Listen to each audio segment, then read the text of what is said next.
তামিম ইকবালকে নিয়ে ক্রিকেট অনুরাগীদের আগ্রহের কমতি নেই।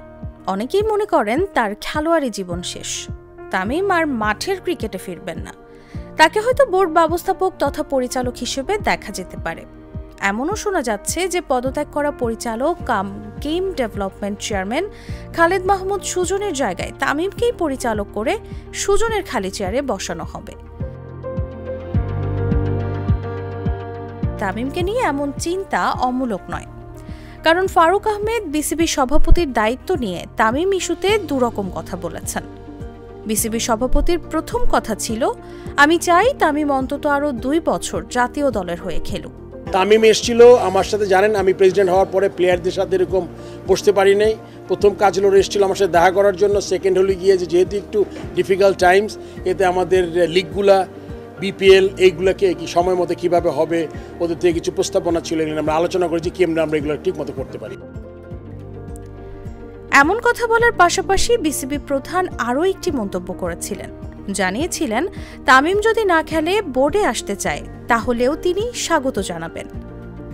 বিসিবি সভাপতির এমন মন্তব্য ছাড়া আরও কয়েকটি ঘটনা বলে দিচ্ছে তামিম বোর্ডে এলে আসতেও পারেন। ক্রীড়া উপদেষ্টা আসিফ মাহমুদ যেদিন প্রথম হোম অফ ক্রিকেট পরিদর্শনে গিয়েছিলেন, ঠিক সেদিন তার সাথে ছিলেন তামিম ইকবাল। আর তখনই প্রশ্নটা উঠেছিল বিষয়টা নিয়ে। একই প্রশ্ন আরও জোরালো হলো গত বৃহস্পতিবার বিকেলে।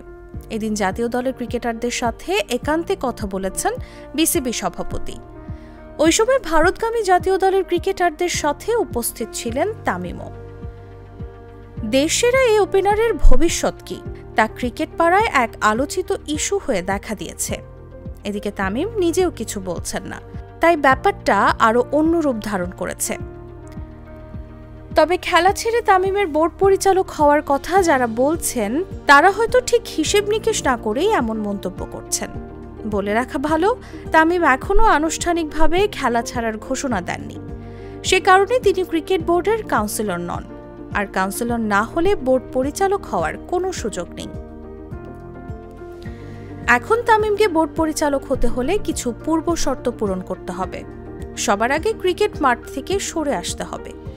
খেলোয়াড় থাকা অবস্থায় বিসিবির কাউন্সিলর হওয়ার বিধান নেই। সেক্ষেত্রে বিভাগ জেলা পর্যায়ে না হয় ঢাকার ক্লাব কোটা কিংবা জাতীয় দলের সাবেক অধিনায়কের কোটায় বোর্ডে আগে কাউন্সিলর হতে হবে। এদিকে বিসিবি পরিচালক পদ ছাড়া তামিম ইকবালকে আরও একটি পদে দেখা যেতে পারে। ক্রিকেট পাড়ায় মৃদু গুঞ্জনও শোনা যাচ্ছে, তামিম ইকবালকে বিসিবি সভাপতি ফারুক আহমেদের উপদেষ্টা হিসেবেও বোর্ডে দেখা যেতে পারে।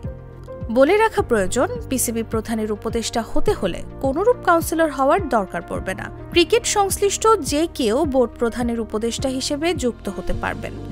বিশ্বের অনেক ক্রিকেট বোর্ডেই এমন নজির আছে।